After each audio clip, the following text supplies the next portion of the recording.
Muchas gracias. Señoras, señores, muy buenas noches. Bienvenidos a la ciudad de la eterna primavera, Trujillo, en la región La Libertad, donde hoy y mañana, en este centro de convenciones Los Conquistadores, se llevará a cabo el Seminario Nacional Notarial Saneamiento de la Propiedad y Nuevos Retos del Notariado en los procesos no contenciosos, análisis, perspectivas, organizado por el Colegio de Notarios de la Libertad con el auspicio de la Junta de Decanos de los Colegios de Notarios del Perú. Tenemos hoy, en esta importante charla, al decano del Colegio de Notarios de la Libertad, doctor Eugenio Muñoz Laiza, al presidente de la Junta de Decanos de los Colegios de Notarios del Perú, doctor Roque Alberto Díaz Delgado, la abogada y funcionaria nacional, doctora Luisa Johanna Grados Mesías, ponente esta noche, el doctor Juan Carlos Peralta Castellano, también expositor, el doctor Juan Zárate del Pino, también expositor, y 18 decanos de los colegios de notarios de todo el Perú, para todos los cuales pedimos un fuerte aplauso.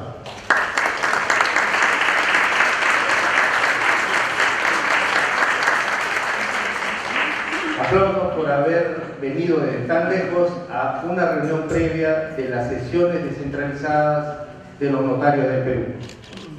Vamos a pasar rápidamente a las palabras de bienvenida y la inauguración de esta reunión académica a cargo del decano del Colegio de Notarios de la Libertad, doctor Eugenio Muñoz Laiza.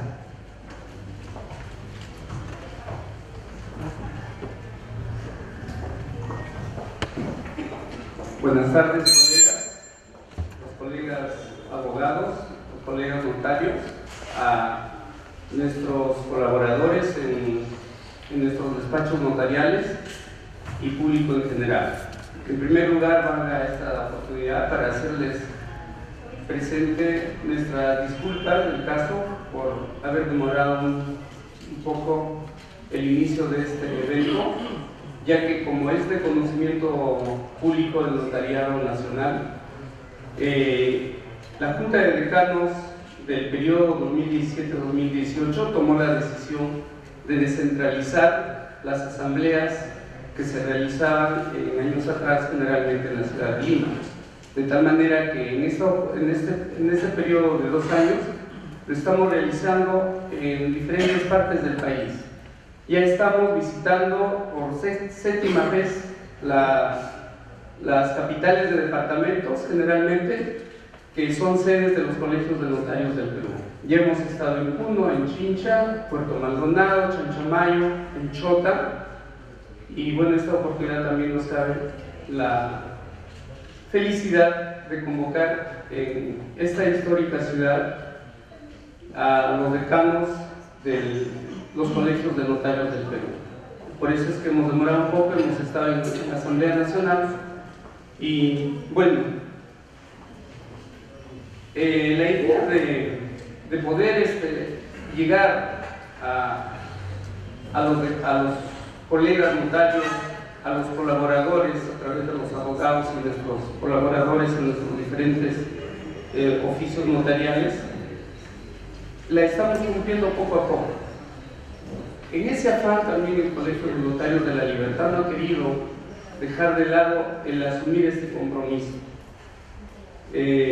Además de realizar este evento, hemos tenido la tarea un tanto difícil de presentarles este primer número de una revista que queremos que de aquí en adelante sea de carácter permanente. Ojalá sea, inicialmente hemos pensado a nivel semestral y luego ir reduciendo los plazos de publicación, porque queremos que sea un medio en el cual todos nosotros podamos aportar un poco de los conocimientos, compartir un poco de los conocimientos que vamos adquiriendo en el transcurso de nuestra labor notarial, en el transcurso de nuestra vida profesional, como abogados, como jueces, como fiscales, porque nuestra idea es que en esta revista también todos vayan plasmando sus ideas y compartirlo, ya que lo poco que vamos aprendiendo en nuestro diario que hacer debemos tenerlo, hacerlo conocer al resto de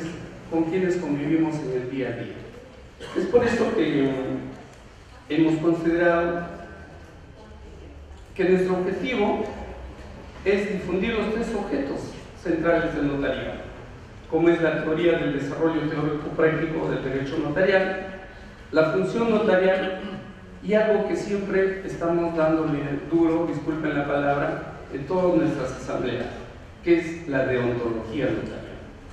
Porque el notariado, aunque a algunos no les guste, está convirtiéndose en una de las pocas canteras de honestidad que aún queda en el país. Entonces nosotros tenemos que seguir defendiendo, luchando para que la deontología notarial esté presente, se desarrolle, viva, haga presencia en la vida pública de nuestro país.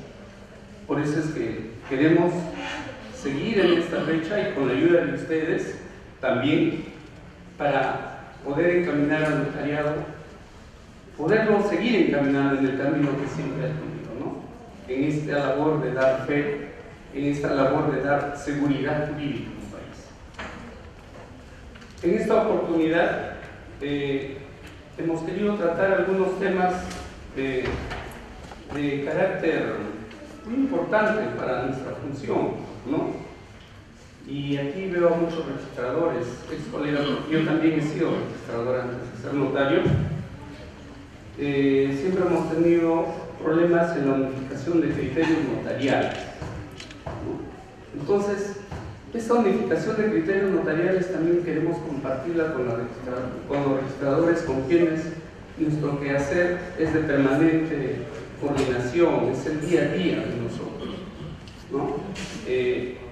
Inicialmente, el control de pago de los impuestos en la Ley de Tributación Municipal está definida para que sea de control del notario y del registrador. Pero en registros públicos existe una directiva por la cual ya dejan de lado esta obligación. Bueno, nosotros lo entendemos ¿por qué? Porque el primer filtro, que es el notariado, ya se pasó. Y que ese notariado, al final, ahora como estamos también trabajando en todo lo que es esta lucha contra el lavado de activos, entonces ese filtro ya lo estamos trabajando muy bien, y mucho más ahora la tecnología está permanentemente en la función notarial. Ahora ya el notariado peruano ha adquirido un software español que nos está permitiendo trabajar con tecnología de punta en el día a día. Hasta el año pasado nosotros informábamos a la OIF cada fin de año, ahora ya lo estamos haciendo mensualmente. Eso nos está permitiendo colaborar con el Estado peruano a luchar contra esta lacra social. Siempre tenemos problemas también en el tema de prescripciones adquisitivas de dominio. Creo que es un tema donde hay que darle mucho espacio a nuestra labor. Los registradores lo saben muy bien. Existen todavía algunas flaquezas por ahí que hay que ir mejorando, hay que ir reforzando, y para eso el doctor Juan Carlos Peralta Castellano, que es un colega que con mucha profundidad va analizando los diferentes temas notariales, y que de antemano le agradezco haber aceptado venir a compartir sus conocimientos. Igualmente, en temas de sucesión intestada, hay un colega, el doctor Juan Belfort Zárate del Pino, que ha profundizado bastante su estudio en ese tema, y él nos va a compartir algunas cosas que a veces parecen tan sencillas, ¿no? Y que justamente hoy en la mañana, con compartir con algunos colegas que nos están visitando a esta ciudad, veíamos que a veces parece tan fácil nuestra función en los asuntos no contenciosos, pero siempre hay vacíos, y ahí vamos a tener la oportunidad para despejar muchas dudas. Registros públicos, como repito, tienen una permanente relación con nosotros. Por eso es que hemos querido conveniente invitar a la doctora Isabel Bautista Ibáñez para que nos ilustre cómo está resolviendo la segunda instancia registral, los casos tienen relación con lo que es la propiedad exclusiva, propiedad común y copropiedad. ¿Cómo está resolviendo? Con la finalidad también de ir reforzando nuestros conocimientos y unificando criterios. Pero la idea al final es unificar criterios, porque a veces se pierde horas hombre en observaciones que muchas veces, con un simple documento se podría haber subsanado, ¿no? O con la aplicación de un criterio más unificado, podríamos haber ahorrado muchas horas hombres de trabajo, ¿no? Hubiéramos ahorrado en la función también muy importante que es la del registrador. Y finalmente veremos sobre el tema de la curatela especial de mayores incapaces en ser notarial. Tengan en cuenta que el Estado peruano ha suscrito un convenio de protección a discapacitados que va a revolucionar la legislación en materia de discapacitados. Tenemos nosotros todo un bloque legislativo y sabemos cómo funciona el tema de la capacidad. Con la firma de este convenio, el Estado peruano se ha comprometido a asumir un rol de defensa del discapacitado. Y ojo, que ahí va peligrando muchas cosas. Vamos a tener que ver en determinado momento cómo un incapaz sí puede hacer actos jurídicos, ¿no? En contra de lo que los tenemos o desde la universidad lo venimos estudiando de otra manera, ¿no? Entonces ahí va a haber oportunidad también de conocer cómo es que va a evolucionar nuestro sistema jurídico en el tratamiento de los incapaces. Esperamos que esta oportunidad pues, pueda cubrir las expectativas que tengan los colegas abogados, los colegas registradores y notarios que con su presencia también están dando realce a este evento, y a los colegas decanos de los 18 colegios de notarios del Perú que están presentes, darles la bienvenida y desearles que esta pequeña jornada de trabajo también sirva para que visiten esta linda ciudad colonial y que disfruten también de sus atractivos turísticos. Sean bienvenidos, colegas decanos de los diferentes colegios de notarios del Perú. Sin más que decir, doy por inaugurado este evento y esperamos que cubra las expectativas que todos tenemos de él. Muchas gracias.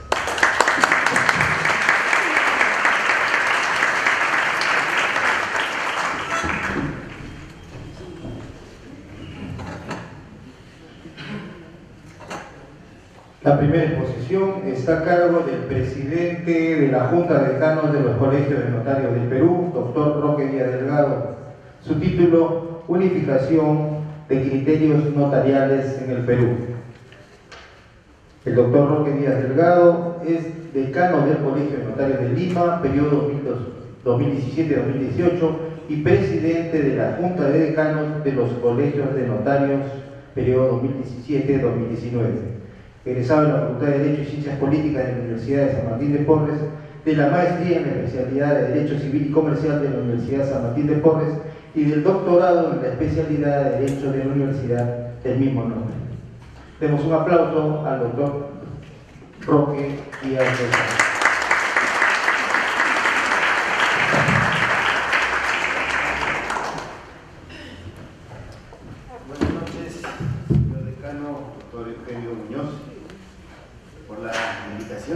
Y por habernos acogido tan calurosa y cordialmente en esta bella ciudad de Trujillo. Todos los decanos presentes estamos muy contentos de que este evento se realice de forma descentralizada y esta vez en la ciudad de Trujillo. Y bueno, para comunicarles a los asistentes que en esta misión de buscar una integración del notariado, dentro de ellos uno de los puntos importantes es la unificación de criterios. Pero la unificación de criterios no solo tiene que ver, creo yo, desde el punto de vista de solo los procedimientos notariales, de solo lo que hacemos los notarios, que debemos hacer, si no en forma uniforme, tener por lo menos unos requisitos mínimos básicos. Creo yo también viene por muchos otros aspectos de los cuales nosotros como notarios estamos revestidos. Por ejemplo, un aspecto que nosotros hasta ahora no se ha tomado en consideración es la solidaridad entre los notarios. Acabo de venir de Colombia hace poco y allá existe una norma, claro, con otro presupuesto, pero el colegio, en la Unión Colegiada de Colombia hace algún aporte, subsidia a los notarios que ganan menos de $2.000. En el congreso último que ha habido por 55 años, 500 notarios han sido subvencionados para que asistan al congreso con todos los gastos pagados por la Unión Colegiada. Es que ya existe ese espíritu solidario. Y esta vez creo debo empezar, porque de algo se aprende, creo que debemos los notarios empezar a pensar en ser solidarios. ¿Y por qué? No solo porque nosotros somos unos profesionales diferentes, y casi para muchos una élite, sino porque también económicamente creo que Dios ha sido generoso con muchos de nosotros para darnos mucho más de lo que tal vez pensamos conseguir. Y con una gran diferencia, que el dinero lo ganamos lícitamente y no tenemos que engañar. Basta con publicar nuestros costos y las personas van. Entonces, si nosotros tenemos la gran oportunidad de haber obtenido un ingreso económico más que suficiente, ¿por qué no empezar a ser solidarios con aquellos colegas que no lo tienen? Con aquellos colegas que sufren, que parecen para trasladarse ahora de un sitio a otro, que les cuesta conseguir un cliente, que les cuesta a veces hasta adquirir una computadora, que no tienen internet, que no tienen movilidad. ¿Por qué no pensar en ese tipo de colegas? ¿Por qué no pensar en los ciudadanos que efectivamente no cuentan con un notario? Y que claro, para alguien que tiene que trasladarse tan lejos no les rentable. Empecemos por ahí, creo yo. Si queremos unificar criterios debemos empezar desde muchos aspectos. ¿Por qué no empezar también por el trato cortés que debemos tener y respetuoso a los colegas? ¿Por qué nosotros somos puñales de nosotros mismos? ¿Por qué tenemos que empezar a hablar a espaldas de otros? ¿Por qué no enfrentar nuestros problemas directamente? También forma parte de la unificación. ¿Por qué? Porque si queremos ser un colegio sólido, todos tenemos que remar en una sola dirección, sin lugar a dudas. No hay otra forma. Nosotros en el Colegio de Notarios de Lima va a cumplir 50 años y estoy invitando, y ya me han confirmado 7 presidentes de Sudamérica que van a asistir. ¿Y qué es lo que yo he propuesto? Que cada uno nos explique su problemática y sus perspectivas, porque solo escuchándolos nos daremos cuenta que Perú es el colegio de notarios, perdón, es el notariado que menos notarios tiene en Sudamérica. Tenemos 600, Colombia tiene 900, y si empezamos a ir subiendo, Ecuador tiene más de 2.000, Uruguay tiene 8.000, México otro tanto, Argentina otro tanto, y nosotros somos privilegiados. Y cuando se trata de hacer convocatorias, lo primero que nos ponemos es a que convoquen más plazas. Y ojo, de las plazas existentes, ni siquiera las creadas. Ahora nosotros estamos, y parte de esta asamblea, y por el cual nos ha llevado un poco de tiempo, más de lo normal, y les pedimos disculpas por la tardanza, es por eso, porque estamos tratando de por primera vez en el Perú sincerar las plazas notariales. Por primera vez se nos va a escuchar, y ojalá sea así, a cada colegio de notarios para que sincere sus plazas y se convoquen a plazas de notarios donde realmente se necesiten. ¿Por qué? Porque también creemos firmemente que el notario tiene que ser un profesional que viva cómodamente, que no pueda ser en algún momento llevado por la tentación de los pocos ingresos. Entonces, también estamos en ese camino de que efectivamente el Perú tenga los notarios que merecen y los notarios también cuenten con esa tranquilidad para obrar correctamente, porque los notarios somos hombres de leyes, pero también somos hombres de paz. Y la paz no solo es la que nosotros debamos proyectar hacia afuera, sino también la que nosotros mismos debemos tener para poder tener una vida digna, que nuestras familias tengan esa vida digna. Entonces, ya vemos que para tener un notariado unido tenemos que caminar en una sola dirección. Todos tenemos que unificarnos, y no solo criterios, sino nosotros mismos. Efectivamente, si queremos ya ir un poco al tema de la unificación de criterios, creo yo viene por diversos aspectos, ¿no? Y dentro de ellos, por ejemplo, respecto a las obligaciones, por ejemplo, que tenemos. Todos sabemos cuáles son nuestras obligaciones, pero todos las cumplimos como tal.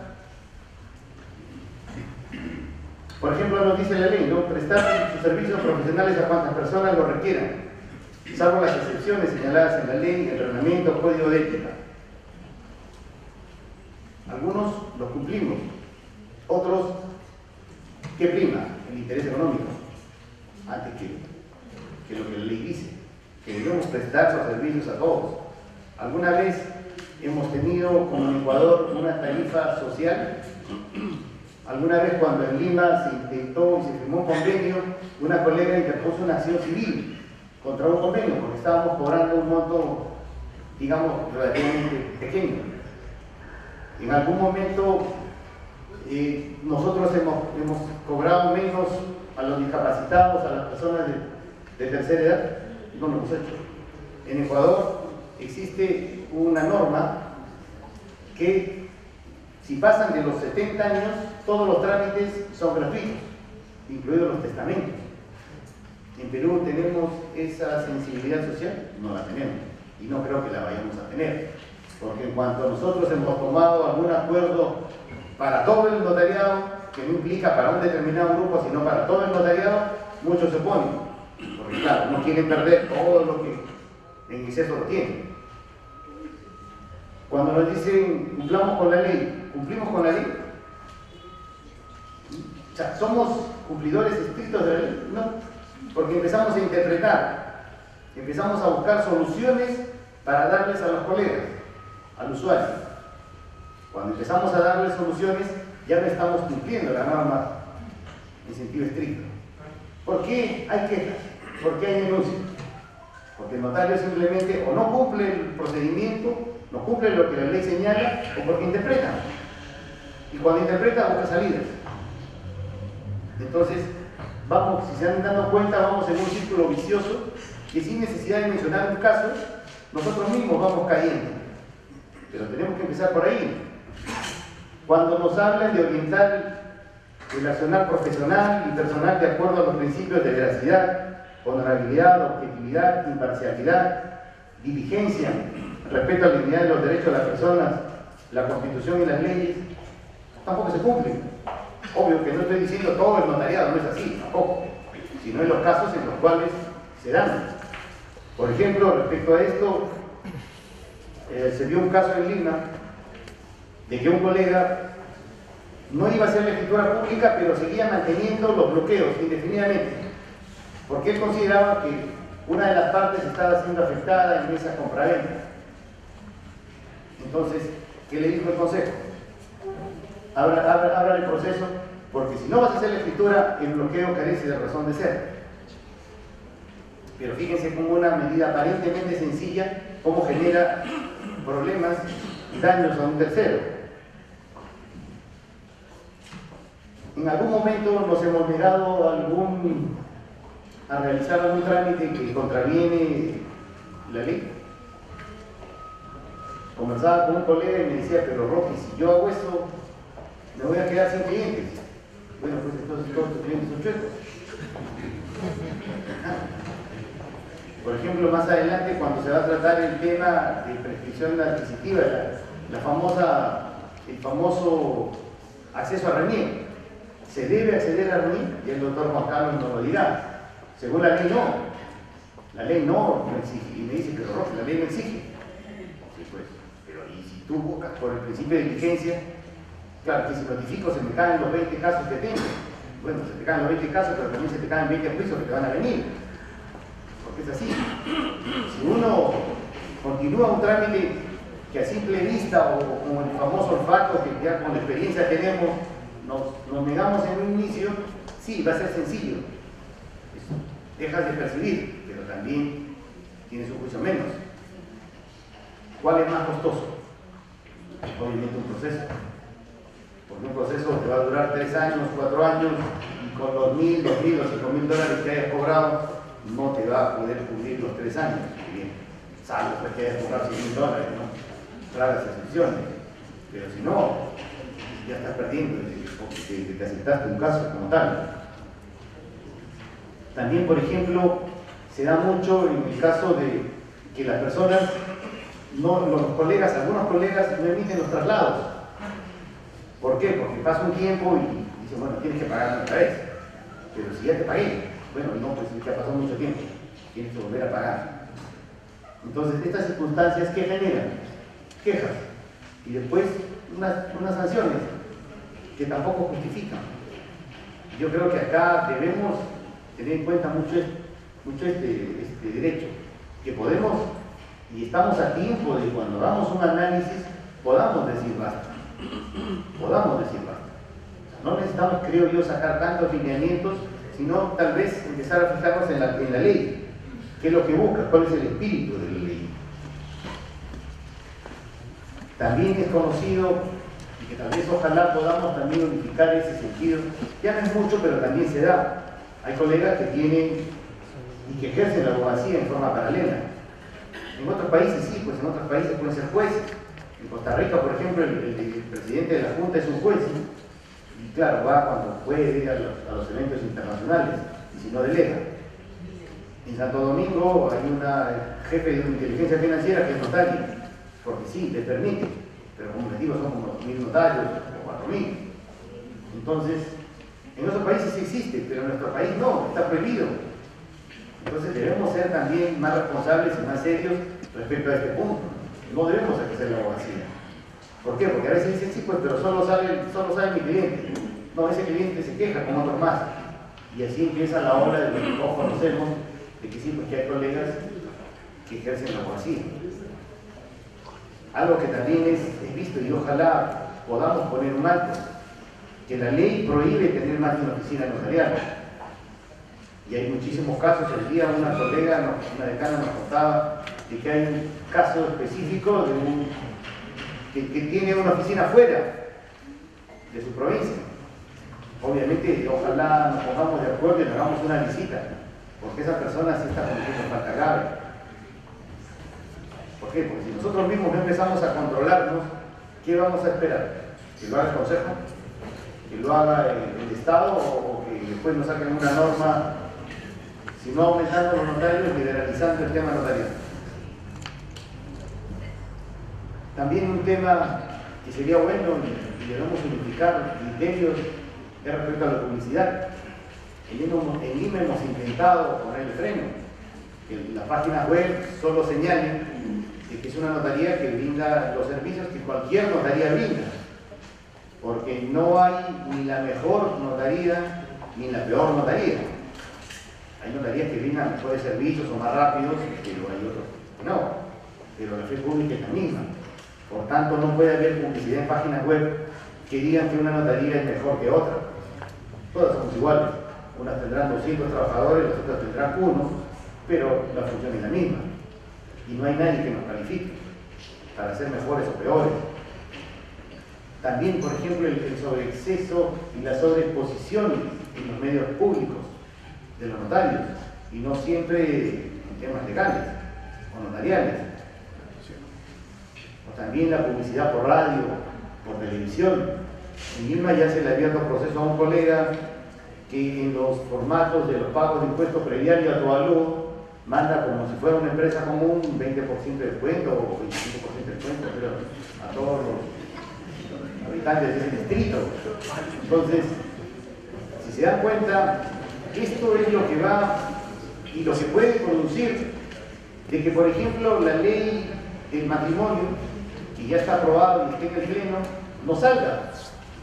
Porque hace poco que estuve en el Congreso sustentando un proyecto de ley contra los colegas, bueno, manejan bancos o contra los bancos, mejor dicho, no contra los colegas, me dijeron eso, que no sale porque hay voces de que el día que sale el matrimonio podrían haber colegas notarios que no solo celebren el matrimonio, sino también ofrezcan el servicio de local, de comida, de bebida y de repente de orquesta, ¿no? Y algún otro de orquesta también se viaje. Loco que no es descabellado pensar en eso. O sea, hay poquísimo margen entre lo que se dice y lo que algunos colegas podrían hacer. O sea, parece risa, o sea, parece ilógico, pero yo supongo que habrá alguno, el día que salga la ley, que va a ofrecer eso. O sea, el local definitivamente van a cobrarle, ¿no? Porque si es el local de la lotería, tiene que cobrar. O sea, por ahí ya están cobrando algo que sí, quizás sea legal. Pero después el trago, el champancito, la comida, ¿qué le van a decir? Venga, aquí. Venga, sobrina, mira, que le dejen ese servicio. Entonces, ya nos vamos a ir alejando. Por eso dicen que este proyecto lo tienen ahí un poco escondido. Y demorará algo hasta que alguien diga, sí, pues, tienen la posibilidad de notario. Porque fíjense, ¿no? Por algunos que cometen excesos, es que pagamos todos. Pagamos todos. Así de sencillo. Entonces, también creo el tema de la publicidad tiene que limitarse, ¿no? Y nosotros tenemos que autolimitarnos. No esperemos que nos digan, oye, no hagas esto, sino creo que nosotros mismos podemos empezar a autolimitarnos en el tema también de la publicidad. También, por ejemplo, en los temas éticos, que es un tema muy sensible, hemos tomado conciencia de este hecho, lo que significa el tema ético. Creo que no, todavía no. Todavía pensamos que la ética está en otro contexto. Uno, por ejemplo, el otro día conversaba con un colega que me decía, pero discúlpame, el código de ética está derogado. O sea, que ese Distrito Supremo ya con la nueva ley lo derogó, y para mí se derogó tácitamente, pues. Entonces, fíjense cómo cada colega va interpretando de acuerdo a su conveniencia, ¿no? O sea, si me parece, bueno, pues está bien, y si no, no. Entonces, yo creo que hay varios temas que sí, que tenemos que ponerle nosotros mismos a autorregularnos. No es fácil, porque en el camino vamos a ir dejando varias cosas. ¿A quién no le va a caer mal un ingreso adicional? Esas famosas prescripciones, porque no son baratas, tienen un costo. Y decirle no, porque no cumple con los requisitos, complicado. Pero claro, ahí después sacaremos un cálculo, ¿no? Hay un colega que está viéndose, bueno, ya se le suspendió en Lima 1 año por no notificar correctamente a un titular registral, por haber aceptado el pago de todos los impuestos prediales y autoavalúo en un solo día y otras cosas adicionales. Y cuando conversa conmigo, después de que ya sabe que se le va a cerrar el despacho, me dice, la verdad, doctor, me equivoqué, no notifiqué al titular registral. ¿Y por qué no lo dijo cuando estaba con el proceso recién iniciado? Porque no lo manifestó. O sea, ahora lo hace, porque ya sabe que se va 1 año. ¿Y por qué? Por una prescripción. ¿Cuánto puede haber cobrado por esa prescripción? $5.000, $10.000. ¿Cuánto va a dejar de perder durante 1 año? Y después no va a hacer lo mismo, porque ya perdió todo su personal. No va a poder pagar un personal durante todo 1 año. Si no, se va a ir a la quiebra, pues, en fin, pero va a tener que empezar muy abajo. Entonces, este tema, por ejemplo, es muy sensible, el tema de la prescripción. Pero también hay temas que por ejemplo ahora tenemos un problema con un ex notario que ya renunció y que también viene con las faltas, que son la devolución de las tasas, de los derechos registrales. Como ya se fue, ahora no quiere devolver. Y cuando hablo con él me dice, ¿pero qué quieres? ¿Que ponga un trabajador todo un año a empezar a revisar quién me pagó y quién no? Bueno, le he visto obligación. ¿Pero cómo quieres que pague un año? ¿Qué quieres que haga? Ojo, le dije, si no lo devuelves, te van a iniciar proceso no solo administrativo, sino también civil y hasta penal, porque te estás apropiando de un monto que no te corresponde y que ya debiste entregarlo. Pero sin embargo, fíjense que para él ya su obligación terminó hasta el día que dejó de trabajar. Y después que el cliente vaya y busque y vuelva a pagar. Entonces, estas conductas, creo yo, que nos están llevando por diferentes caminos. Pero nunca es tarde tampoco. Nunca es tarde para poder empezar a caminar y caminar juntos. El esfuerzo que todos los decanos hacemos en trasladarnos y levantarnos pues 2, 3 de la mañana, algunos como nuestro querido Javier, que creo que en mi camino nomás duerme de Arequipa hasta acá. Entonces es un esfuerzo que todos hacemos para buscar que el notariado tenga un rumbo diferente, para que todos entendamos las realidades de cada departamento y en lo posible, sí, en lo posible podamos autorregularnos.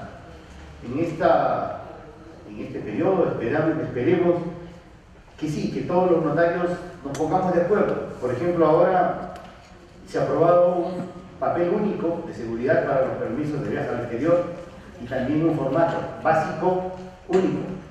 Y creo que eso no solo nos va a ayudar y nos va a posicionar con las ciudadanías, sino también con el Estado. Y sobre todo vamos a contribuir en algo en la lucha contra la trata de menores. Porque de esa manera estamos cada vez restringiendo más que se cometan por las notarías estos delitos, que los menores puedan salir. Por ejemplo, en este caso, debemos pedir las partidas de matrimonio para el exterior, unos piden DNI nada más, otros creemos que deberíamos pedir la partida de nacimiento. Aunque la ley no lo dice, pero deberíamos pedirlo. ¿Por qué? Porque cualquier cambio va a estar en la partida y no siempre aparece en el DNI. Entonces, al tener, por ejemplo, este formato único con seguridad, el Estado va a tener, migraciones va a tener y va a tomar todas las seguridades del caso de que sí, que se realizó ante una notaría y con todas las medidas de seguridad correspondientes. Entonces, sí, nosotros creo en este periodo estamos tratando de buscar que el notariado tenga otro rumbo, tenga otro horizonte. Y desde muchos aspectos, el trasladarnos a todas las ciudades está dando muchos frutos, porque estamos conociéndonos, estamos cada vez buscando soluciones, cada vez estamos poniéndonos en el lugar del último notario que viva a horas de las grandes ciudades. Y eso creo que va a conseguir un notariado sólido, un notariado que busque no solo ser moderno, que no solo tenga todas las herramientas al lado para trabajar mejor y eficazmente, sino también estamos buscando un notario humano, un notario solidario, un notario que se acerque más a la ciudadanía y que sí, que dejemos de, por ejemplo, como en algunos sitios, dejemos de cobrar por atender a un cliente. Hay ciudades donde el notario cobra por atender al cliente. Eso, por ejemplo, esa práctica tiene que desterrarse. Nosotros tenemos que llegar al ciudadano bajo otra óptica. Y ahora que va a haber unos concursos públicos de acceso, lo que a mí me toque cuando yo voy a estar de jurado, voy a tratar de que el próximo notario no vea la función notarial como una rifa, como una fuente de fortuna, sino que busque que primero es una profesión que nos da paz, que nos da tranquilidad, que podemos contribuir con la ciudad, con la sociedad, de una manera sumamente justa. Primero debe ser eso.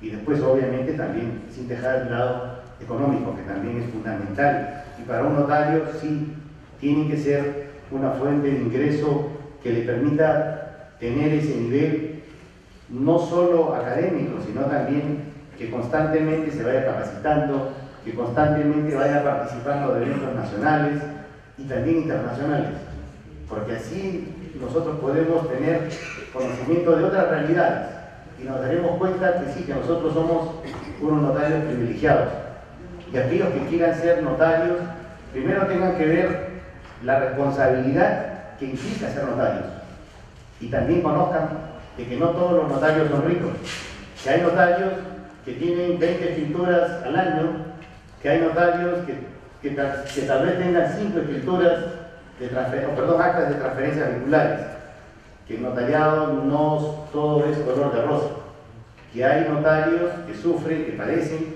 como que también hay notarios que tienen en exceso, y ojalá ellos podamos algún momento ser solidarios para contribuir a que nuestro notariado sea sólido, unido, y que sí, que la sociedad vea en nosotros como alguien que aporta, no como una élite que es egoísta, no como una élite que solo piensa en sus propios intereses.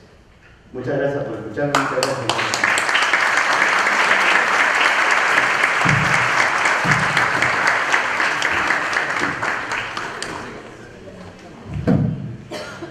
Muchas gracias al presidente de la Junta Decana de los Colegios Notarios del Perú.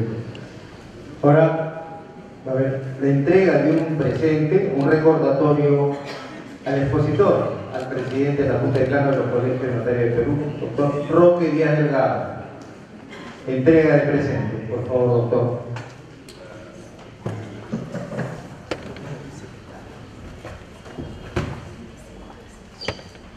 A cargo de la vicedecana del Colegio de Notarios de la Libertad.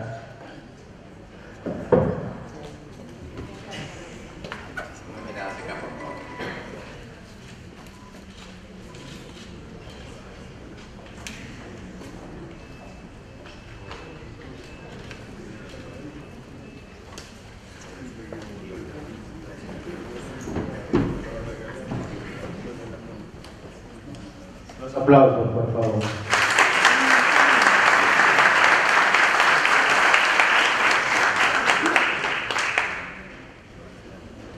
Toca el turno ahora de la doctora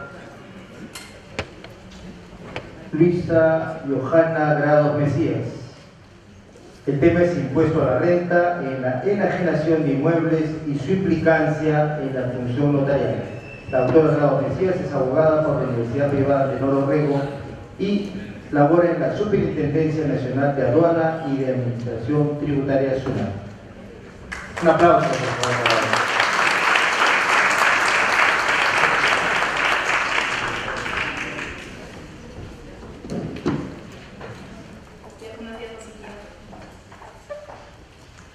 Buenas noches, estimado doctor Eugenio Muñoz Laiza, decano del Colegio de Notarios de la Libertad, doctor Roque Díaz Delgado, presidente de la Junta de Decanos del Colegio de Notarios del Perú, estimados notarios, colegas, registradores públicos, público en general, buenas noches. El día de hoy, en base también a nuestras campañas de difusión de charlas gratuitas que hace la Administración Tributaria y gracias a la invitación del Colegio de Notarios de la Libertad, la Administración Tributaria se hace presente en este evento importante para tocar un tema relevante en la función notarial, como es la renta de segunda categoría en la enajenación de inmuebles. Hemos traído un material, ya que el tema es bastante amplio y lleva también a muchas implicancias y dudas por parte de la actividad notarial. Es por eso que nosotros estamos a su disposición para trabajar juntos en este tema y evitar de esta forma también la evasión tributaria en este aspecto. Para poder tocar este tema es importante definir lo que se opta o lo que se grava en el impuesto a la renta de segunda categoría. Para eso encontramos el artículo 1 de la Ley del Impuesto a la Renta, en el cual nos indica que se grava las ganancias de capital. Las ganancias de capital entendemos como el ingreso que provenga de la enajenación de bienes de capital, y se entiende por los bienes aquellos que no están destinados a una actividad comercial o que pertenecen a un giro de un negocio. Esto lo encontramos en el artículo 1 de la Ley del Impuesto a la Renta, en concordancia con el artículo 24 del Reglamento del Impuesto a la Renta. Hay que tener en cuenta que la ganancia de capital, como he mencionado, es el ingreso que proviene de la enajenación de bienes de capital. Siguiente, por favor. Siguiente. Es importante saber que para gravar un acto, esto debe estar de acuerdo al principio de reserva de ley, el cual nos indica que para crear, modificar, suprimir y señalar hechos generadores, deben ser creados mediante una norma con rango de ley o una ley. En este caso tenemos que el Decreto Legislativo 945 de manera específica redacta el hecho generador, prescribiendo lo siguiente: las ganancias de capital provenientes de la enajenación de inmuebles distintos a la casa-habitación, efectuadas por personas naturales, sucesiones indivisa o sociedades conyugales que optaron por tributar como tales, constituirán rentas de segunda categoría siempre que la adquisición y la enajenación de tales bienes se produzca con fecha posterior o a partir del 1 de enero del 2004. Es relevante mencionar que para efectos, siguiente por favor, que para efectos de la Ley del Impuesto a la Renta se entienden estas definiciones básicas. ¿Qué se entiende por enajenación? ¿Qué se entiende por inmuebles? ¿Y a qué llamamos dominio? Para la enajenación, para la Ley del Impuesto a la Renta es un concepto amplio, pues incluye la venta, permuta, cesión definitiva, expropiación, aportes a sociedad y en general todo acto de disposición en que se transmita el dominio a título oneroso. De este concepto sacamos dos términos que nos llaman la atención o los cuales nos permitan llegar a qué acto está grabado. Inmuebles. Para el impuesto a la renta el concepto es amplio, solo excluye a la casa-habitación de manera explícita. Nos remitimos también para considerar o para tener en cuenta qué es un inmueble al Código Civil en el artículo 885. Por dominio también entendemos a la plenitud de atributos que las leyes reconocen al propietario de una cosa para disponer de ellas. Es decir, qué cualidades tiene el propietario sobre ese bien: el uso, el disfrute, la reivindicación y la propiedad de ese bien. Siguiente, por favor. Entonces, con estos conceptos básicos, nosotros podemos determinar o podemos ya hablar sobre el hecho generador. ¿Qué operación y qué bien afecta? Primero, la enajenación de inmuebles. ¿Qué se entiende como tal? Ya hemos indicado que es la permuta, ya sea la dación en pago, la transferencia o cualquier acto de disposición a título oneroso. ¿Quiénes están obligados? Las personas naturales, las sucesiones indivisa o sociedades conyugales que optaron por tributar como tal. ¿Por qué delimita la norma a estos sujetos? Porque tengamos en cuenta que la enajenación de inmuebles también puede estar grabado por la renta de tercera categoría, siempre y cuando esos bienes estén destinados a la comercialización, que sean propios de un giro de negocio como he mencionado en un inicio. En ese caso estaría grabado con renta de tercera categoría.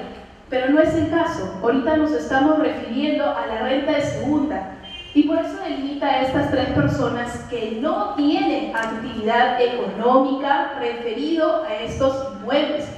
Porque como ustedes conocen, una persona natural con negocio puede dedicarse a este rubro económico.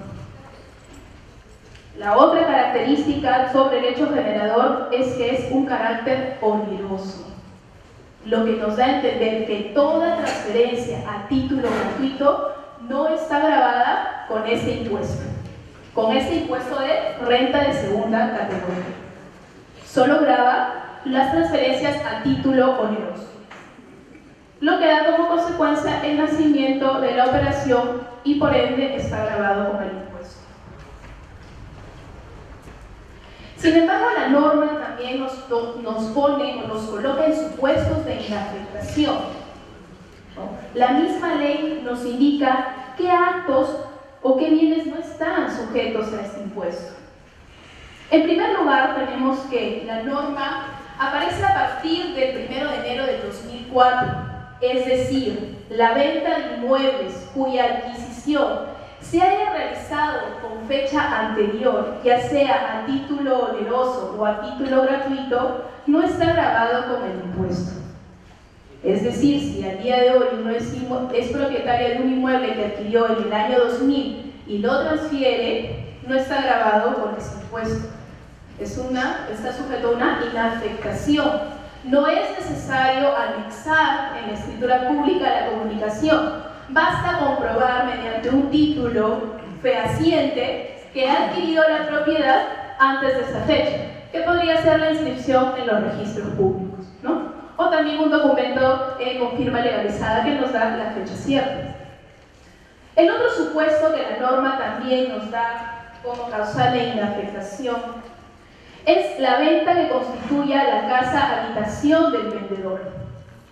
Pero, ¿qué entendemos por casa habitación? Podemos entenderlo como un concepto amplio.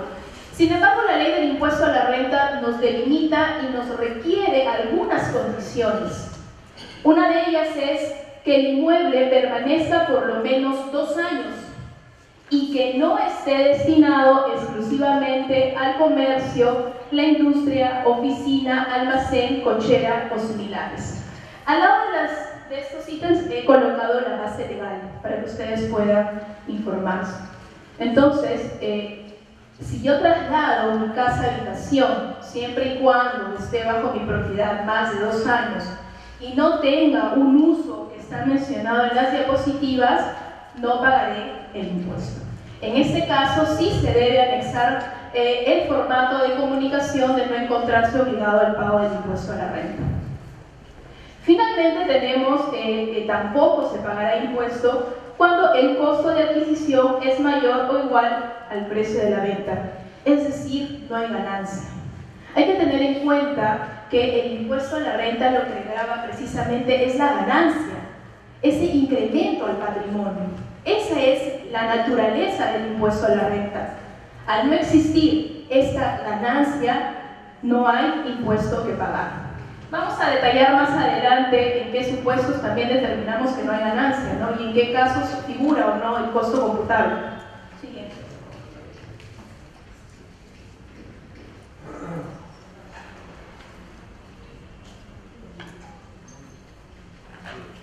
Mientras...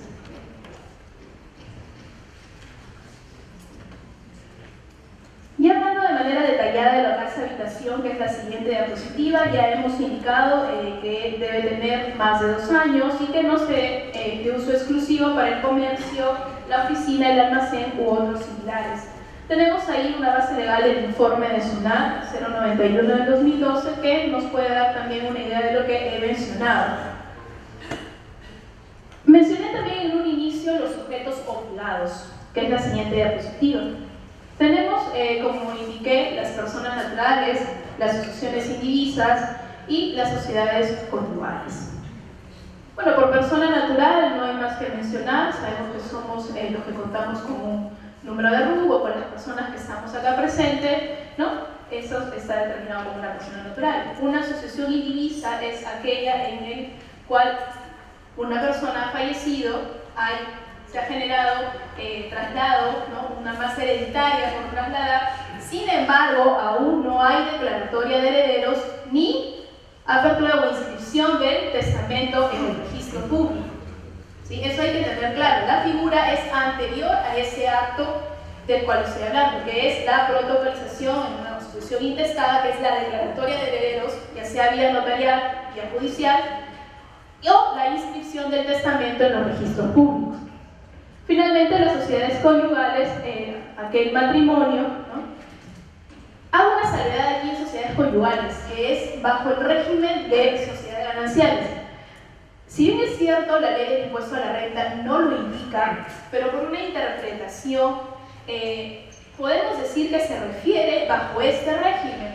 Finalmente, el matrimonio que está bajo el régimen de separación de patrimonios va a tributar, ¿por qué? Porque sus bienes son propios, no forman parte de la sociedad conyugal.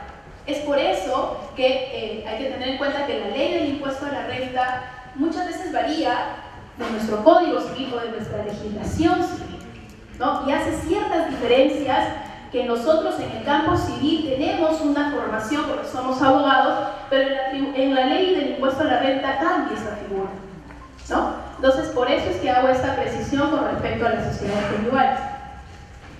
Y el otro requisito es pues, que no genere renta de tercera categoría, pues de generar estaría grabado con IGB y con renta. Hay algunos criterios también que es importante tener, como el domicilio, ¿no? ¿Quién es un domiciliado en el país? ¿O cómo tributa en todo caso un no domiciliado? El domiciliado en el país es aquella persona que tiene domicilio en el Perú. Y el no domiciliado es la persona que está fuera del país más de 183 días calendarios, nos dice el artículo 6 y 7 de la ley del impuesto a la renta. Es decir, para ser un no domiciliado tendré que estar fuera del país más de 183 días en un periodo de 12 meses. Para retornar o para retomar ese domicilio fiscal en el país, tendré que superar esa estadía y se computará a partir del 1 de enero del ejercicio siguiente. Sin embargo, hay que tener en cuenta que mediante decreto legislativo 1258 publicado el 9 de diciembre del 2016, que entró en vigencia el 1 de enero del 2017, la tasa para estos no domiciliados ha variado. Anteriormente se grababa con el 30%. En la actualidad, la transferencia que origina o que realiza un no domiciliado está grabado con la renta del 5%. Una atinada, creo yo, también modificación por parte de los legisladores. Y creo que eso también ha hecho que en la función notarial ya no haya tanto temor, o tanta responsabilidad, tanto cuidado, tanta diligencia al momento de la verificación del pago, ¿no? Además, porque el 30% de todas maneras a veces implicaba que los mismos propietarios busquen la manera de evadir esa tasa, ¿no? Entonces, creo que ese cambio sí atinado, lo voy a mencionar más adelante, pero he decidido tocar este punto del domicilio. Tal vez ya no tenga la misma incidencia como era antes, pero es importante saber que para diferenciar un domiciliado de un no domiciliado. Finalmente, el no domiciliado, si bien es cierto, pagará el 5%, igual puede hacer uso de la recuperación del capital invertido para que se le pueda reducir su costo computado. Siguiente, por favor. Bueno, este ya lo he mencionado en lo que he estado conversando. Siguiente, por favor. Vamos a hablar ya de la determinación del impuesto. Para que el ingreso proveniente de la enajenación del inmueble califique como renta de segunda, la operación no debe ser habitual. La misma ley del impuesto a la renta, en su artículo 4, nos indica qué es habitual o se presume la habitualidad. Una de ellas se presume a partir de la tercera venta en un periodo de 12 meses. Se verificará en cada ejercicio grabable. Alcanzada esa habitualidad, continúa durante 2 ejercicios siguientes. Hay algunas excepciones que nos menciona la misma ley del impuesto a la renta, y una de ellas es, por ejemplo, los bienes que se adquieren por causa de muerte. Puedo adquirir el día de hoy 5 inmuebles por fallecimiento de padre, madre. Sin embargo, estos inmuebles, si yo los llego a trasladar, no computan para la habitualidad. Eso está en la ley del impuesto a la renta en el artículo 4. Para también señalar otro ejemplo, para que quede claro el tema de la habitualidad, el día de hoy se traslada tres inmuebles. Los dos primeros computarán como renta de segunda, por el tercero se pagará el IGB y la renta respectiva. Me indica la norma que esto se verifica cada ejercicio gravable y que continúa por 2 ejercicios siguientes, es decir, por el año 2018 y 2019. ¿Qué pasa si en el 2019, o en el 2018, enajeno 2 inmuebles más? Nuevamente se computarán los 2 años que estoy señalando. ¿Sí? Hay que tener bien claro esa figura para poder verificar al momento de la venta de inmuebles, ¿no? Que el transferente no esté incurriendo en habitualidad. Si bien es cierto, los notarios no pueden, al momento de ser la operación sujeta a renta de tercera categoría, solicitar el pago a cuenta, no está dentro de sus funciones, ni tampoco que la ficha RUC sea actualizada. Sin embargo, sí estará sujeto a una verificación por parte de la Administración Tributaria que aquel sujeto no haya incurrido en una habitualidad. Siguiente, por favor. Vamos ya a la determinación del impuesto en sí. El artículo 20 de la Ley del Impuesto a la Renta nos señala cómo calculamos el impuesto. Tenemos el ingreso neto total menos el costo computable, nos da una renta bruta, el cual está grabado con el 5% del impuesto a la renta, ¿no? La renta bruta entonces está constituido por el conjunto de ingresos afectos al impuesto. Cuando tales ingresos provengan de la enajenación de bienes, la renta bruta estará dada por la diferencia entre el ingreso neto menos el costo computable. Pero ¿qué entendemos por costo computable? La misma ley del impuesto a la renta nos señala cuáles son las condiciones para hacer uso de ese costo computable de manera correcta y no incurrir en el error. Es decir, no incurrir para que el transferente, al momento que se acerque a la notaría, pague menos impuestos, sino que pague lo que le corresponde, haciendo uso correcto de su costo computable. Siguiente, por favor. Y vamos a ver aquí, por ejemplo, tenemos que el día de hoy una persona puede adquirir un inmueble a título gratuito o a título oneroso. Creo que hasta ahí estamos todos hablando el mismo idioma, ¿no? ¿Qué entendemos por una transferencia a título gratuito? La parte no ha tenido una relación recíproca con la otra, ¿no? Una donación, un anticipo de legítima. Estoy refiriendo a título gratuito. Yo no he pagado por ese inmueble, no hay una contraprestación de la otra parte. A título oneroso hay relaciones recíprocas entre ambos. Yo te doy un inmueble, yo te pago, te doy una dación en pago, hay relaciones recíprocas. Cuando la adquisición es a título oneroso, el costo computable será el valor de adquisición o la construcción reajustado por los índices de corrección monetaria que nos da el Ministerio de Economía y Finanzas. Y cuando el título cuando la adquisición es a título gratuito, el costo computable será igual a 0. Esta es una modificación del año 2012. Y hay que tenerla muy en claro porque todavía podemos tener transferencias de inmuebles que han sido adquiridos antes de esa fecha a título gratuito.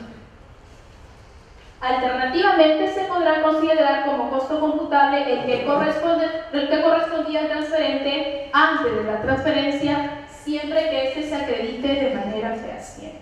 Eso es lo que nos señala la norma. Siguiente, por favor. Pero ¿qué decía, qué prescribía anteriormente la norma?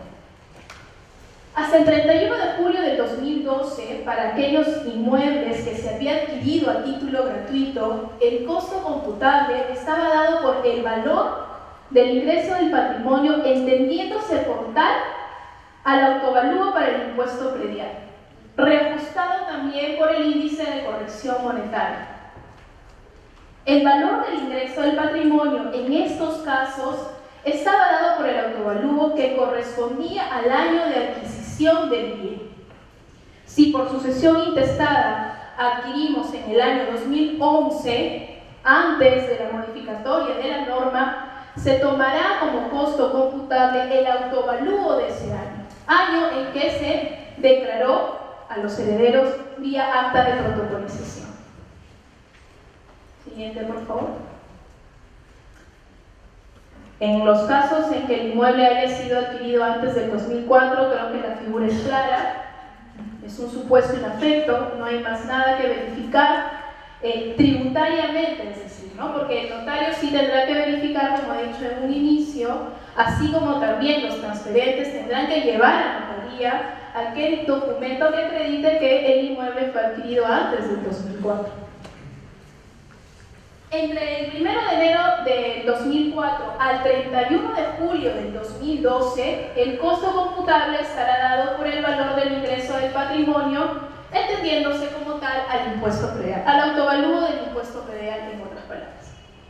Del 1 de agosto del 2012 a la actualidad, el costo para aquellos inmuebles adquiridos a título gratuito es costo cero, ¿no? Siguiente, por favor. La norma también nos señala que para hacer uso del costo computable es necesaria utilizar un medio de pago según la Ley de Bancarización, artículo 4, Ley 28194. La ley también nos señala qué tenemos por medios de pago. Tenemos los depósitos en cuenta, los giros, los cheques, las órdenes de pago, tarjetas de débito expedidas en el país, tarjetas de crédito, cheques con la cláusula de no negociable, intransferible, no a la orden u otra. Asimismo, esta ley nos señala cuál es el monto para bancarizar. Para los años 2004 al 2007, el monto a bancarizar era de 5.000 soles y $1.500. La norma se modifica en el año 2008, esta modificación entra en vigencia, y en la actualidad el monto a bancarizar es de 3.500 soles y de $1.000. ¿Qué quiere decir? Que aquellas transferencias que costaron o por las cuales adquirí a un monto menor, notaría ni la administración tributaria nos podrá exigir la bancarización y sí se podrá utilizar ese costo computable. Si habiendo pasado estos montos no se utilizó medio de pago, no hay forma de poder utilizarlo como costo computable. Hay también un criterio o una norma, bueno, un criterio en realidad, en el caso de que ustedes, los notarios sobre todo, ponen en la cláusula de la escritura pública, no se exigió medio de pago. ¿Qué pasa si un contribuyente o un transferente sí tiene los medios de pago, pero no lo exigió? No se puede negar el uso del costo computable, porque tiene los medios, tiene el medio de pago. Ustedes lo que ven es la exhibición, no el que no los tenga. Entonces, si el transferente se acerca el día de hoy a hacer una venta de un inmueble, llevando su escritura pública de adquisición, si bien es cierto, esta escritura no tiene la cláusula de exhibición, pero el contribuyente o el administrado o el cliente tiene el medio de pago, de repente un depósito en cuenta que hizo en esa fecha a la cuenta de tal vendedor, se puede considerar ese costo computable. ¿Okay? Siguiente. La determinación del impuesto, el ingreso neto, el costo computable de la renta bruta, tenemos una deducción legal del 20% y de la renta neta es el 6.25%, lo que sería del ingreso o de la renta bruta el 5%, ¿no? Por eso manejamos nosotros la tasa del 5 porque es de la renta bruta. Si lo sacamos de la renta neta es el 6.25%. Siguiente, por favor. Una precisión también, que en el caso de casa-habitación, la ley no hace distinción para domiciliados o no domiciliados. Lo que quiere decir, si un extranjero el día de hoy está vendiendo su casa que cumple con esos requisitos, es decir, que tiene más de 2 años, que no está destinado a cochera u otros fines similares exclusivamente, sí puede optar por la casa habitación, es decir, no pagará impuesto porque cumple con los requisitos. No por el hecho de ser no domiciliado está sujeto al pago del impuesto. También hacemos mención ahí al informe 111 del 2009 que nos indica lo que estoy señalando. Siguiente, por favor. Siguiente, eso ya lo he mencionado. La determinación del impuesto a la renta, lo que les mencionaba del capital invertido, y esto es para los sujetos no domiciliados. Esto es en base al artículo 76 de la Ley del Impuesto a la Renta, en el cual, como mencionados, aquellos sujetos no domiciliados pagan también la tasa del 5%, pero si ellos quieren utilizar ese costo, su costo de adquisición, deberán solicitar a la administración tributaria que se les expida el certificado de recuperación del capital invertido. Esta solicitud puede ser inclusive después de haber enajenado el inmueble, para que ellos puedan recuperar ese capital o ese costo de adquisición. Siguiente, por favor. La tasa que ya he mencionado, que es actualmente del 5%, es importante mencionar que en la función notarial se debe verificar en estos casos que el obligado a hacer el pago del impuesto es el comprador, como agente retenedor. Tengamos en cuenta que un no domiciliado no puede obtener el número de RUC. Por ende, la ley del impuesto a la renta señala que el obligado es el comprador. Él deberá hacer la retención del impuesto, pagar en el formulario respectivo con el código 3062 y declarar en el PDT 617. Esta es una obligación formal, ¿no? Y entiendo que dentro de sus funciones está el verificar que esta persona realmente sea un no domiciliado. Como indiqué en un inicio, cuando la tasa del 30% había una incidencia mayor, ¿no? Había una diligencia mayor también, tal vez por parte de la función notarial. El hecho de que se haya cambiado la tasa del 5% también implica que se siga cumpliendo con esa diligencia al momento de gravar el impuesto a la renta de un no domiciliado en la venta de inmuebles, ¿no? Siguiente, por favor. Algunas obligaciones tributarias. Por el enajenante tenemos que él deberá sacar el número de RUC, realizar el pago mediante el formulario 1662 o NPS, que es el número de pago SUNAT, exhibir al notario la constancia del pago del impuesto y presentar la declaración de la venta mediante el formulario virtual 1665. En el enajenante deberá presentar ante el notario el comprobante o el formulario que acredite el pago o la comunicación de no estar afecto o sujeto al pago del impuesto, ¿no? Esa es una obligación del enajenante. De lo contrario, no se podrá elevar a escritura pública. Bueno, el anterior es el comprador, por lo que justo les he mencionado que el comprador es el obligado en caso de la enajenación realizada por un no domiciliado. Para los notarios, hay que verificar que el comprobante o el formulario acredite el pago del impuesto. Hay que insertar este documento en la escritura pública y hay que archivar junto con el formulario registrar los documentos que se refieren a este artículo.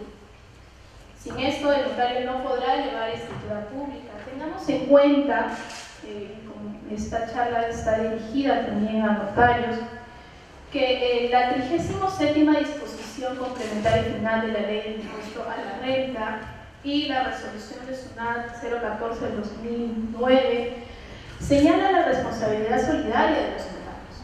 Entonces, la responsabilidad no solamente se limita a que el transferente o el obligado, en todo caso, acredite el pago, sino también verificar que el monto pagado sea el correcto. Y ustedes tal vez se preguntarán, pero taxativamente no lo dice así esta disposición. Pero nos remitimos al Código Tributario, que nos señala por responsables solidarios. El responsable solidario también es el deudor tributario. Es un deudor tributario. Entonces, es por ello que el notario, dentro de sus funciones, debe verificar que el pago esté correctamente calculado para que no incurra en esta responsabilidad solidaria. De lo contrario, también él estará afecto al pago. Deberá pagar la diferencia, o en todo caso, si no se ha pagado nada, deberá responder con el pago total por lo antes mencionado. Hay algunos acá, la resolución 014, justo la que acabo de mencionar, en la que define también la responsabilidad solidaria de los notarios, y la 181 del 2004. Este tema es bastante amplio, esta es la parte más importante que hemos querido mencionar. Tenemos unas preguntas que nos han alcanzado de los organizadores, que han sido preguntas alcanzadas, entiendo, por los interesados, de las cuales voy a hacer mención, que nos han alcanzado el día de hoy, y entiendo que son de su interés. Voy a pasar a comentarles, o vamos a comentar estas preguntas, ¿no? Para que poder dejar en claro todas sus dudas y poder luchar siempre contra la evasión tributaria en estos tipos de impuestos, que es un trabajo conjunto con el notario, con la administración tributaria y también con los contribuyentes, porque el contribuyente debe ser el que de manera honesta y transparente nos indique y nos señale qué es lo que realmente está vendiendo. Muchas veces se acercan a la administración, nosotros en nuestra labor de orientación a la comunidad, ayudamos en el cálculo del impuesto a la renta. Pero esa ayuda o esa labor es en base a lo que el administrado o el contribuyente nos muestra. Es por eso también que hago mención a esto, que el contribuyente realmente nos muestre todo lo que tiene para constatar su adquisición y para constatar su venta. Y así no incurrir en error ni la administración ni el notario, sino que se pague lo que realmente es justo y lo que realmente se debe pagar. Lo que mencionaba el doctor decano de la Junta de Colegios de Notarios del Perú, siempre siendo transparente, porque esa es la parte que nos debe caracterizar para que nuestro país siga creciendo, no solamente en temas de recaudación, sino también en temas de formalidad, porque la formalidad no solo es tributaria, la formalidad también entra en un campo notarial, registral, administrativo. Vamos a comentar algunas preguntas. Tenemos, por ejemplo, acá, nos alcanza una y nos dice: ¿qué plazo tiene el transferente del predio para pagar el impuesto a la renta desde la fecha del contrato de compra-venta, y cuál sería la multa o interés a pagar si no se paga a tiempo? El plazo para el pago y para la declaración del impuesto a la renta se deberá realizar en el mes siguiente de percibido el ingreso. Es importante resaltar que la renta de segunda categoría sigue el criterio de lo percibido. Caso contrario pasa con la renta de tercera, que es por el criterio de lo devengado. En la renta de segunda, en el periodo que percibo la renta, se debe pagar el impuesto. ¿En qué plazo? Pues bien, la administración mediante RS nos indica, nos señala el cronograma de pagos, que por lo general es al mes siguiente. ¿Qué pasa si no pago y qué pasa si no declaro? Son dos aspectos distintos, no son juntos. Entonces, si uno no paga el impuesto, no está sujeto a una sanción, está sujeto a unos intereses. Entonces deberá pagarse el impuesto incluyendo la TIN, la tasa de interés mensual, que para la administración tributaria es el 1.2%. Pero ¿qué pasa si he pagado el impuesto, pero el contribuyente no declaró? Si se comete una infracción. Y la infracción es la tipificada en el artículo 176, numeral 1, tabla 2 del Código Tributario, que sanciona esa infracción con el 50% de la UIT. Esta sanción está sujeta a un régimen de gradualidad, que en este caso, si el pago es voluntario, será el 90%, ¿no? Si es inducido el 80%, pero si es declaración sin pago el 80%, y si es inducido el 60% y el 50%. Hay que tener en cuenta que, y menciono esta parte, que no se podrá elevar la escritura pública si no se cuenta con el pago. Es por eso de que los contribuyentes, el día en que se va a realizar la escritura pública, se acercan a la administración o de repente un abogado especialista o de repente la misma notaría y lo pagan sin esperar al cronograma de vencimientos, ¿no? Creo que es una práctica ya común para que ustedes puedan seguir dentro de sus funciones notariales. Hay otra pregunta que nos alcanza también y que, bueno, voy a replantearla porque el escenario es esto, la figura es esta. Existe un poder inscrito en los registros públicos a favor de un apoderado y este está facultado para vender el predio. Es decir, tiene un poder amplio y general con actos de disposición, puede disponer de él. Además, se le faculta para pagar el impuesto a la renta a la SUNAT. Sin embargo, dice la pregunta, en la SUNAT manifiesta el apoderado que no le aceptaron el pago del impuesto si es que en el poder no se le facultó solicitar la emisión de RUC para pagar el impuesto. Yo creo que ahí la pregunta sería, ¿cómo se paga el impuesto de un sujeto que tiene un representante legal? ¿Cómo se paga el impuesto? Pago. O sea, no, la figura no es ¿con qué RUC? ¿A nombre de quién? Si el poder inscrito en registros públicos implica o señala que puede ese representante vender a nombre del propietario, la transferencia se realiza sin ningún problema. En notaría verificarán que realmente las facultades las tenga, que el poder esté inscrito, que esté vigente, que no se haya revocado. La administración pública, la administración tributaria, lo que sí puede objetar es el aspecto para obtener el número de RUC. Y para eso nos vamos a lo que indicaba en un inicio. ¿Quiénes son los obligados? El obligado es el propietario, el transferente, el dueño de ese inmueble que se está enajenando, no el representante.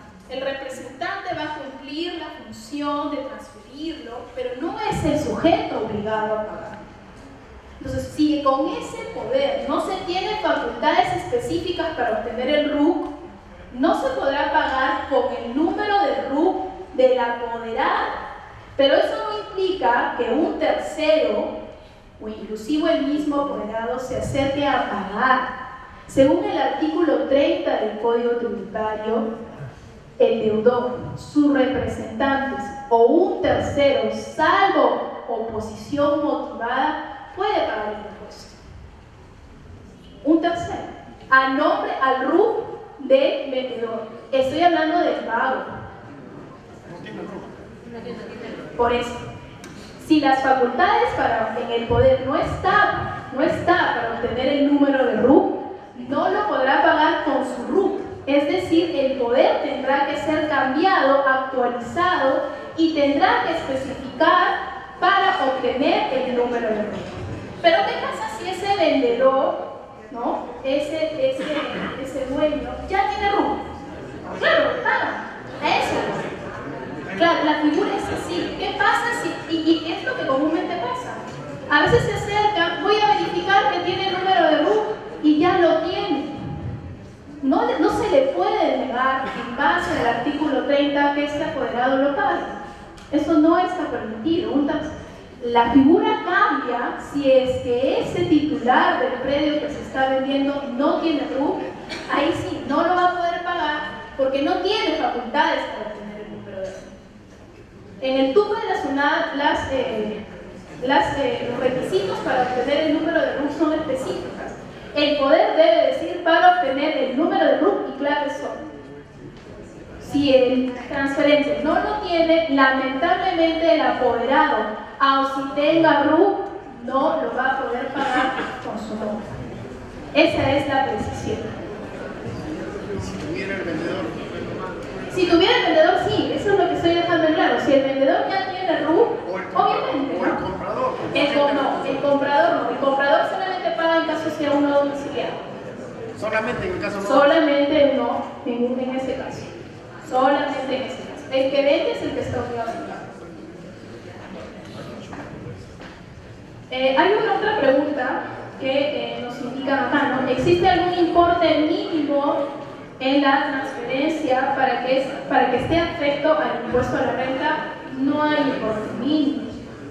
Lo que debería haber o lo que debería existir es una ganancia. Entonces, nos ponen acá un ejemplo. Si la venta es por 5.000 soles y el predio se adquirió a 3.000 soles, no hubo medio de pago, señala el ejemplo, el costo es 3.000. ¿Se debe pagar el impuesto a la renta? Sí se debe pagar el impuesto. Yo lo estoy transfiriendo a 3.000. No estoy obligado a utilizar medio de pago. Y lo estoy vendiendo a 5.000. Obviamente ahí hay que ajustarlo con el índice de corrección monetaria para que nos dé el valor real del costo de adquisición. No va a ser 3.000 soles, va a ser un poquito más. Pero me va a arrojar una diferencia. Entonces sí está grabada con el impuesto a la renta. Por la diferencia. Por la diferencia. Porque en este caso no se está obligado a utilizar medio de pago por el fondo. Otra consulta que nos dicen también es para razonar cuál es la fecha de adquisición de propiedad por sucesión intestada o testada. Bueno, eso ya lo he mencionado, eso está en el artículo 17 de la Ley del Impuesto a la Renta. En el caso de sucesión intestada será en la declaratoria de herederos, ya sea vía notarial, vía judicial. Y en el caso de testamento será en la inscripción del testamento en los registros públicos. Si el predio se adquirió antes del 2004 y ahora se ha independizado en varios departamentos, se debe pagar el impuesto a la renta de segunda categoría. Acá hay dos aspectos.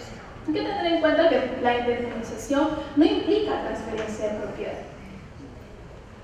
No es una nueva transferencia, es un predio que yo ya adquirí, el cual se está independizando en diferentes partidas, en diferentes lotes, se están creando partidas independientes. Pero ¿qué pasa si es que el obligado a pagar tiene la intención de vender? O sea, si su ánimo ha sido la enajenación, digo, de dedicarse a esa actividad. Pues bien, creo que como abogados sabemos que hay un principio de buena fe. Entonces, probar que realmente tiene una intención de enajenar o de dedicarse a esa actividad es parte de la labor de la administración tributaria en un proceso de fiscalización. En una orientación o inclusive en el campo notarial, no se le puede exigir al contribuyente que pague renta de tercera si es que no se dedica a eso, ¿no? Obviamente, porque esta figura no nos está poniendo en el caso que este contribuyente se dedique a esa actividad. No, no estamos en este caso, porque ahí la respuesta es obvia, ¿no? Es renta de tercera categoría. Estamos en el caso de una persona natural que puede estar aquí presente, que tuvo un predio, construyó, pero que bueno, se ve en la necesidad de vender sus inmuebles. Si el contribuyente ha decidido, o en todo caso indica que no es con el ánimo lucrativo, pues tendrá que pagar su renta de segunda categoría y ya la administración verificará si su ánimo ha sido o no la enajenación de inmuebles como actividad económica para que se pueda pagar como renta de tercera categoría.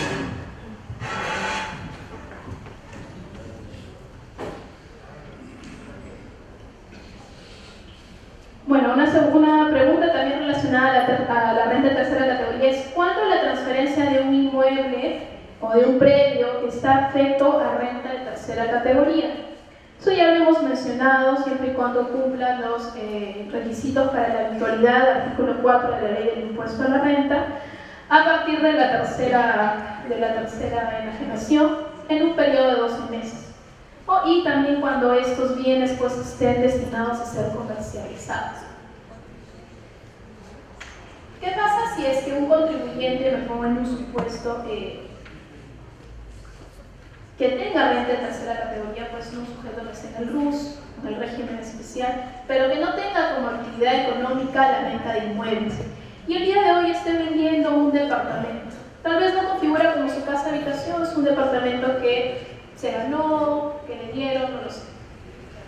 Está grabado con renta de segunda o con renta de tercera. Es renta de segunda. ¿Por qué? Porque estos bienes no están destinados a la comercialización dentro de un giro de un negocio. Eso es un ejemplo para dejar en claro esta figura.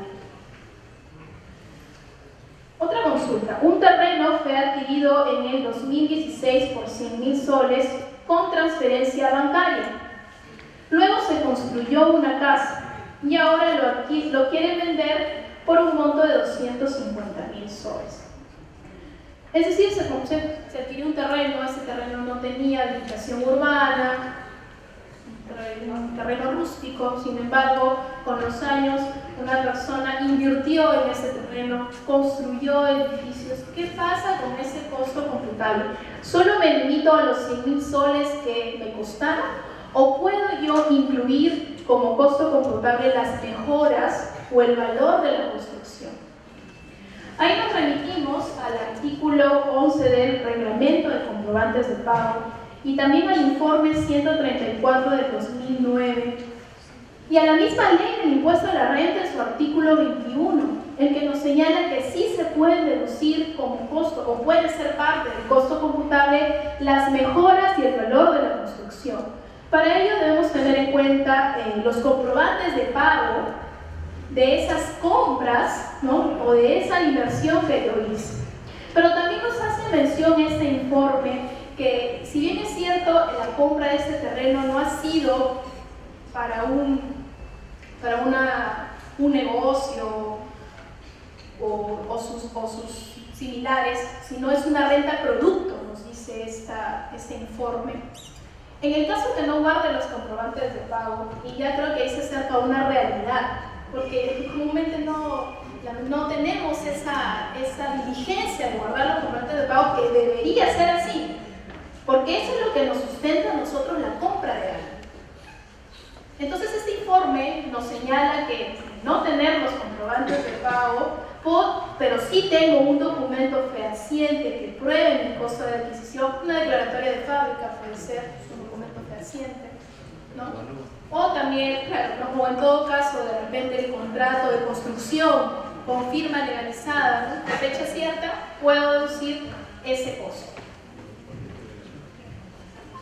Un inmueble que fue adquirido como sociedad conyugal en el 2010 y luego, al fallecer uno de ellos, el cónyuge sobreviviente adquiere por sucesión intestada en el 2016 el 50% de acciones y derechos del cónyuge fallecido.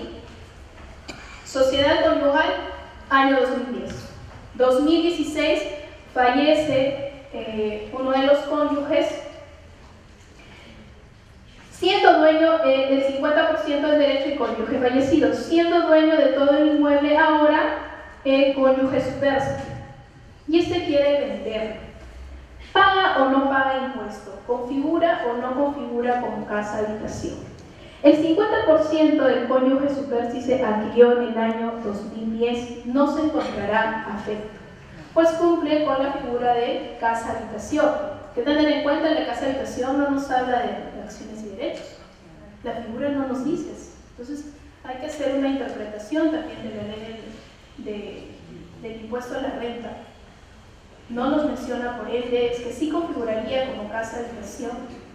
Se entiende en el presente ejemplo que dicho cónyuge no tiene más propiedades que cumplan con la misma condición. En este ejemplo, tal como nos han mencionado, podríamos definir o indicar que este cumple con la función de casa habitación.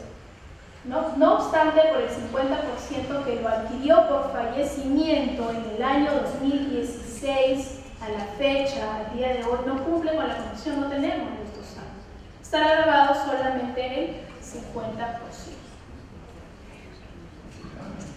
Una pregunta más. ¿La obligación del notario radica únicamente en verificar que se pague el impuesto a la renta o también en que se haya pagado el monto exacto? Esto ya lo he indicado, ¿no? Tenemos en la 37ª disposición complementaria final de la ley del impuesto a la renta y la resolución 014 del 2009, donde señala que el notario también es responsable solidario, ¿no? Entonces no basta sola con el administrado, el contribuyente, el cliente me lleve el formulario, la constancia de pago, sino también verificar que el cálculo sea correcto. Cuando se alega que un inmueble es casa habitación y firma la declaración jurada correspondiente, es decir, firma el formulario de comunicación de nuestra oferta de pago, ¿eso debe ser suficiente para el notario? Nos pregunta. No debe ser suficiente. También el notario debe verificar que realmente tenga o cumpla con la condición de casa-habitación. ¿Cómo pueden ustedes determinar esta parte? Fácil, en una búsqueda registral. Yo puedo, ¿no? En la búsqueda registral van a salir cuántos inmuebles tiene un propietario. Entonces, si tiene 3 departamentos y me lleva la comunicación y no verifiqué, es por eso que también se debe la función notarial verificar. Eso no exime que la administración tributaria, por su facultad de fiscalización, también verifique que realmente se haya transferido una casa-habitación. ¿No? La función no solo es de ustedes, también es de la administración tributaria. Se declara la propiedad por prescripción adquisitiva de dominio.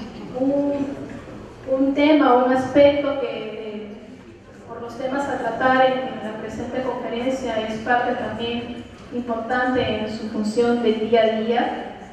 Y nosotros tenemos muchos casos de estos, ¿no? Entonces nos hacen la siguiente consulta, en la cual indican lo siguiente: se declara la propiedad por prescripción adquisitiva de dominio en el año 2016, acreditándose la adquisición del inmueble con documento privado de fecha cierta, tiene firma legalizada en el año 2002, ahora se quiere vender. Prescripción adquisitiva se declaró en el 2016, pero el justo título lo tiene desde el año 2002. ¿Qué se tiene en cuenta? ¿En qué fecha se tiene en cuenta como fecha de adquisición del inmueble para efecto de determinar si corresponde a pagar renta de segunda? Tenemos un informe, el informe 104 del 2015, tenemos RTFs y creo que como abogados, ¿no?, que somos la gran mayoría, de repente sabemos que la prescripción adquisitiva de dominio no es un acto constitutivo, es un acto declarativo. Es decir, la propiedad no la obtengo con la escritura pública notarial que me da la prescripción, que me declara ser propietario por prescripción adquisitiva. No la tengo con la resolución judicial. Hay que tener en cuenta que, según nuestro Código Civil, se retrotrae a la fecha en que cumplí de forma pacífica y pública esta propiedad, esta posesión en todo caso. Si tenía justo título, es 5 años. Si tenía o mala fe, lo que se conoce, son 10 años. O sea, en este caso, la propiedad la tiene desde el año 2002. No la tiene desde el año 2016. Porque el justo título lo tiene en el año 2002 con firma legalizada. La prescripción se dictó en el 2016, pero el justo título es del año 2002. ¿Cuándo se adquirió? Antes del 2004. No está grabado con el sería lo que sí sería siempre conveniente, y eso también ayuda a que la administración tributaria en su fiscalización pueda determinar si se pagó o no bien, es que los notarios puedan incluir de repente en los considerandos cuándo es el justo título. Creo que, bueno, lo hacen para poder también nosotros certificar que realmente han tenido ustedes a la vista el justo título, ¿no? Desde qué fecha se tiene ese título. Sí, claro. Para que tenga fecha cierta. Claro, se basa en la... Claro. Pero ustedes le van a poner en lo que se llama cuando tiene la adquisición de la propiedad. Claro, si es 10 años. Ya, por eso si es 10 años, sí. No, es que eso es para que sea de buena fe, que sean los 5 años. Claro, eso sí, no, pero si no tiene justo título serán 10 años y lo retrotraemos los 10 años. No, claro, esa es la figura clara. Cuando no hay justo título es 10 años, esa figura está clara, ¿no? O sea, no es que la administración exija que todo sea bajo un justo título con de fecha cierta, no. Ahí aplicamos lo del Código Civil, ¿no? Retrotraemos a los 10 años y no mediar un justo título y 5 años de mediar el justo título. Se quiere transferir un predio por compra-venta a un precio de 100.000 soles. Dicho inmueble se adquirió por donación hace 3 años. ¿Cómo se calcula el impuesto a la renta? El día de hoy, hace 2017, hace 3 años, 2014. Ya estaba vigente la modificación del decreto legislativo 11.2. Ahí creo que no hay mayor discusión. Un extranjero propietario de un inmueble ubicado en el Perú quiere vender. ¿Cómo se paga el impuesto? Esta pregunta también la hemos desarrollado. El 5% del valor venta, salvo que quiera solicitar el certificado de recuperación del capital invertido. Entonces es un trámite ya ante la administración. 5 copropietarios venden un inmueble. ¿Es válido que uno solo de ellos efectúe el pago total del impuesto o necesariamente deberá ser cancelado con el RUC de cada uno? ¿Qué es lo correcto? Lo correcto es que cada uno pague de acuerdo a su forma proporcional. Eso es lo correcto. No obstante, hay un informe de SUNAT 280 del año 2016 en el cual el notario y la administración se puede negar a aceptar el pago. Y esto en base también al artículo 30 del Código Tributario, en el cual cualquiera puede realizar el pago de una deuda tributaria, salvo oposición motivada. Pero siempre hay que precisar que debería ser proporcional a las acciones y derechos que le corresponden a cada copropietario. Ya para terminar, tenemos que un inmueble fue adquirido mediante contrato privado con firma legalizada en el año 2000. Luego, en el año 2015, las mismas partes regularizan la venta suscribiendo una minuta de compra-venta. En el año 2000 tuve una minuta de compra-venta y luego en el 2015 vuelvo a hacer una minuta con fecha cierta. Ambos documentos son de fecha cierta. Pero en el 2015 vuelvo a realizar una minuta de fecha cierta, mismo inmueble, mismos participantes, mismos obligados. Y esta última minuta es la que se eleva a la escritura pública y con este se inscribe en el registro. Nos preguntan o nos dicen, ¿no? ¿Qué pasa si la administración tributaria se acerca? No, pero acá tenía yo este título. No procede. Y eso ya no está tanto en el tema tributario, sino vamos ya a un tema civil, notarial y registrar, inclusive hasta registrar.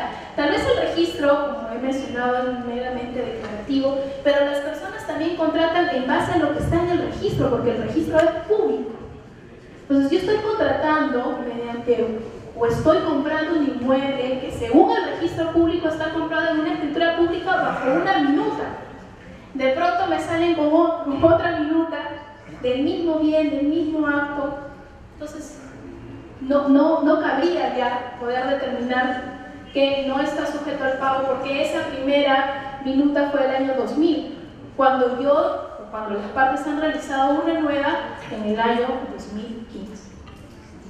Finalmente, para ya no hacerla más larga y tediosa este tema, la verdad es que en este aspecto del impuesto a la renta hay mucha casuística y cada casuística debe ser analizada detenidamente, porque no solamente entra el aspecto tributario, entra el aspecto civil, entra el aspecto registral y debe ser evaluado de manera detenida para no incurrir en el error. El último ejemplo es, pueden alegar el no pago del impuesto a la renta de segunda categoría por estar afecto a tercera categoría únicamente quienes se dedican a la venta de departamentos o basta que perciban renta de tercera categoría. Eso ya también lo he mencionado, no, que una persona que está sujeta a renta de tercera categoría pero que no se dedique al rubro económico de la venta de inmuebles puede pagar como renta de segunda categoría, ¿no?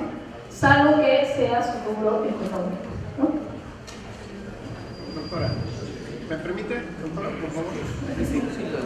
En el caso anterior que estaba hablando de esa minuta que se repite, pues, eso se solucionaría con una ratificación de compra-venta. Sí. No tiene por qué hacer otra minuta de compra-venta, ¿no es cierto? Ese es un aspecto, claro, entraríamos en campo ya notarial registral. En realidad podría La segunda no tenía por qué ser complementa, la complementa ya se hizo en el año 2002. Gracias. Tengo dos preguntas y un comentario. Un momento, doctor. Buenas noches. Dos preguntas, un comentario. La primera pregunta, la habitualidad se anunciaba en la transparencia que es cuando se celebra la tercera venta. O sea, a partir de la tercera venta. ¿Incluye o no incluye también las transferencias a título gratuito? O sea, una venta, una donación, la tercera es venta, pero incluye una donación. Para la habitualidad eso no es... No afecta, la transferencia gratuita no afecta. Luego dijo que para el caso de mejoras en el inmueble se podía deducir los gastos de la construcción. Y en ese tema, la administración también aplica el criterio del medio de pago, ¿correcto? O sea, yo tengo mi contrato, pero tengo que acreditar medio de pago. La ley de bancarización es para todos, o sea, no implica que algo, implica los montos. Por lo tanto, sí aplicaría el medio de pago. Bien, estamos de acuerdo. Y aquí va el comentario. Y yo sí discrepo con lo que usted dijo cuando señala que si viene el contribuyente que se olvidó incluir el medio de pago y viene con la copia y dice no, yo sí utilicé el medio de pago y yo como notario tendría que creerlo, me parece que no. ¿Por qué razón? Porque no me consta que ese pago sea realmente el pago a que se refiere, aun cuando sea la misma cantidad que se refiere a la operación de compra. Fue otro pago, o por último, me equivoqué, me devuelve ese dinero, y entonces nunca hubo bancarización. Si no se tiene la fehaciencia y para no caer en la responsabilidad solidaria que les afecta Exacto. a ustedes, obviamente no se tendría por qué aceptar. Entraría la evaluación de cada caso en concreto. No podemos decir que ese caso que nos comenta el doctor Correa es para todos, porque puede ser que un contribuyente sí realmente se pueda determinar que sí utilizó el medio de pago para esa transferencia en particular. Entonces hay que dejar en claro que, como he mencionado, cada caso es particular y hay que evaluarlo detenidamente. Además, la administración tributaria tiene que cumplir con su facultad de fiscalización. Creo que hasta ahí nomás, ya nos hemos pasado el punto para la